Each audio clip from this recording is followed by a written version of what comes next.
Hello, देखिए यहाँ पे हम हाफ वेव रेक्टिफायर की बात किए थे। अब इस वाले वीडियो में हम फुल वेव रेक्टिफायर की बात करेंगे। फुल वेव रेक्टिफायर में देखिए क्या होता है। हाफ वेव रेक्टिफायर में हमें नहीं देखा था कि एक डायोड हमने यूज किया था और एक डायोड को यूज करके केवल हमारी ये जो वेव फॉर्म, एक पूरी कंप्लीट वेव फॉर्म में से केवल हाफ वेव फॉर्म आ रही थी। मीन्स यहाँ तक आ रही थी 0 से पाई, पाई के बाद 2 पाई के बीच में नहीं आ रही थी, 2 पाई से 3 पाई पे आ रही थी, 3 पाई से 4 पाई पे भी नहीं आ रही थी, 4 पाई से 5 पाई पे आ रही थी, 6 पाई पे नहीं आ रही थी। मीन्स हमें केवल हाफ मिल रही थी। यहाँ पे हमें फुल वेव की जरूरत है।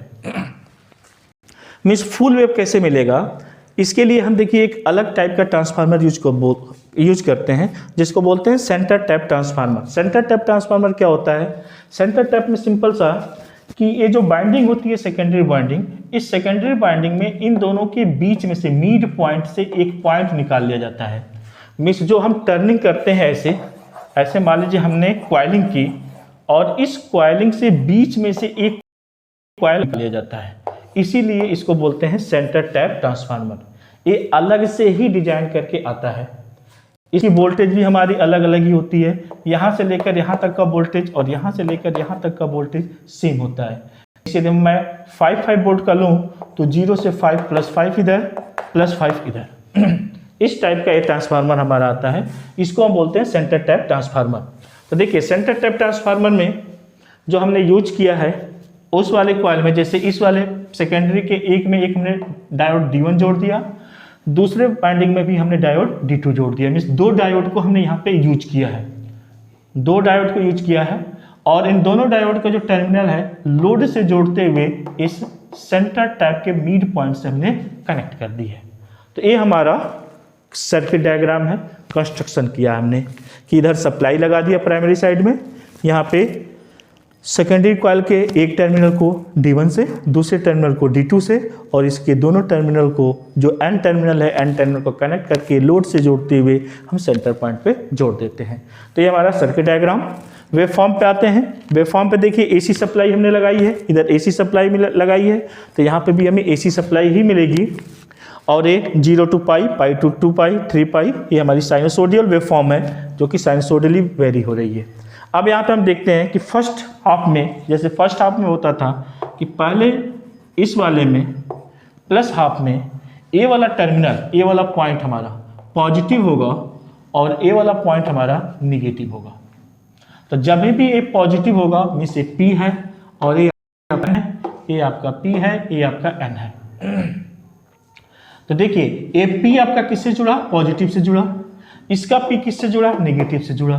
मीन्स डायोड इस समय ए वाला डायोड फॉरवर्ड वाइज है और ए वाला डायोड हमारा क्या हो जाएगा? रिवर्स वाइज हो जाएगा। मीन्स यहाँ से करंट जो भी होगी सप्लाई यहाँ से कुछ ऐसे चलेगी और यहाँ से होते हुए, क्योंकि ये कंडक्ट नहीं है तो इधर नहीं जाएगी करंट कुछ ऐसे होते हुए और इस कंप्लीट हो जाएगी। मीन्स हमारा ए पॉइंट से होते हुए डायोड D1 लोड और C से होते हुए एक कंप्लीट साइकिल हो गई। मीन्स इसमें करंट की डायरेक्शन कुछ इस डायरेक्शन में रही।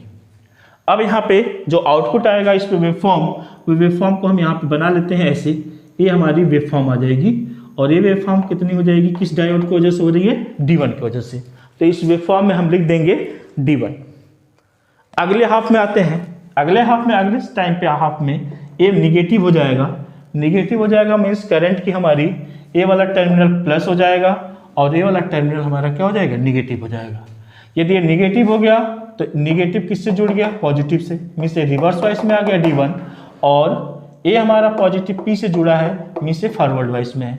मीन्स ए वाला कंडक्ट करेगा, ए वाला कंडक्ट नहीं करेगा। मीन्स करंट कुछ हमारी ऐसे जाएगी और ऐसे जाते हुए इधर तो जाएगी नहीं क्योंकि डायोड हमारा रिवर्स वाइज में है, तो ये ऐसे होते हुए ऐसे चली आएगी। मीन्स इस वाले में भी करंट की डायरेक्शन कैसे रही? ऐसे रही। मीन्स देखिए पहले वाले में भी करंट की डायरेक्शन वैसे ही थी, इधर से इधर की तरफ। इसमें भी करंट की डायरेक्शन इधर से इधर ही रही। मीन्स सेम डायरेक्शन में है। ये निगेटिव डायरेक्शन में जा रहा है लेकिन यहाँ पे हमें जो करंट लोड में मिल रहा है वो हमें पॉजिटिव डायरेक्शन में मिल रहा है प्रीवियस वाले में। मीन्स हमें यहाँ पे एक अगली वेव फॉर्म ऐसे कुछ मिल जाएगी और यहाँ पे किस डायोड की वजह से हो रहा है? D2 लिख देंगे। तो आपको समझ में आ गया होगा कि जहाँ पे यहाँ पे हमें करंट नहीं मिल रही थी, अब D2 डायोड की वजह से यहाँ पे हमें करंट मिल रही है। और इसकी खासियत दूसरी ये भी है कि ये सेम डायरेक्शन में मिल रही है, प्रीवियस जो डायरेक्शन आया था उसी सेम डायरेक्शन में ये भी आ रही है। अगली बार अगले हाफ में ये अगेन प्लस होगा तो इसका मतलब ये प्लस हो जाएगा और ये हमारा क्या हो जाएगा माइनस, इसे फॉरवर्ड वाइज ये रिवर्स वाइज फिर से हमें करंट मिल जाएगी। तो हमें एक किसकी वजह से मिलेगा, ये डायोड D1 की वजह से मिलेगा। अगली बार ये निगेटिव होगी तो फिर हमारा ये प्लस हो जाएगा, ये माइनस हो जाएगा, means reverse wise forward wise. तो हमें अगेन वेव फॉर्म मिल गई और ये वेव फॉर्म D2 की वजह से मिलेगी, अगली वेव फॉर्म D1 की वजह से, अगली वेव फॉर्म D2 की वजह से। मीन्स हमें continuous D1 D2 D1 D2 D1 D2 हमें इस टाइप की वेव फॉर्म मिलती रहेगी। यहाँ पे एक ध्यान देना है कि कभी कभी न्यूमेरिकल में पूछा जाता है कि यदि इसकी सप्लाई की फ्रीक्वेंसी f है तो यहाँ पे जो हमें लोड में मिल रहा है उस लोड की फ्रीक्वेंसी क्या होगी। यदि इनपुट सप्लाई की फ्रीक्वेंसी f है तो लोड फ्रीक्वेंसी की सप्लाई क्या होगी। यहाँ रखिए, देखिए यहाँ पे ये हमारी 1 सेकंड में एक कंप्लीट साइकिल इतने दूर में हो रहा है, उतने देर में ये 2 कंप्लीट साइकिल कर रही है। देखिए यहाँ स्टार्ट हुई यहाँ पे, फिर यहाँ से स्टार्ट हुई यहाँ पे, मीन्स एक कंप्लीट साइकिल में इसने 2 कंप्लीट साइकिल कर लिया है। मीन्स नंबर ऑफ फ्रीक्वेंसी जो यहाँ पे फ्रीक्वेंसी होगी उसका दुगुना पे होगा, मीन्स आउटपुट या लोड का जो फ्रीक्वेंसी होगा वो 2। ध्यान रखिएगा, ये न्यूमेरिकल में अक्सर पूछा जाता है कि इनपुट सप्लाई की फ्रीक्वेंसी f है तो आउटपुट फ्रीक्वेंसी की सप्लाई क्या होगी, तो आउटपुट फ्रीक्वेंसी की सप्लाई 2f हो जाती है। हाफ वेव रेक्टिफायर में सेम रहती है, इसके पहले वाले में जिसमें पढ़ाए थे यदि हाफ वेव है तो हाफ वेव में इसकी वैल्यू केवल f ही रह जाएगी क्योंकि फ्रीक्वेंसी उस वहाँ पे चेंज नहीं होती है। Okay, thank you.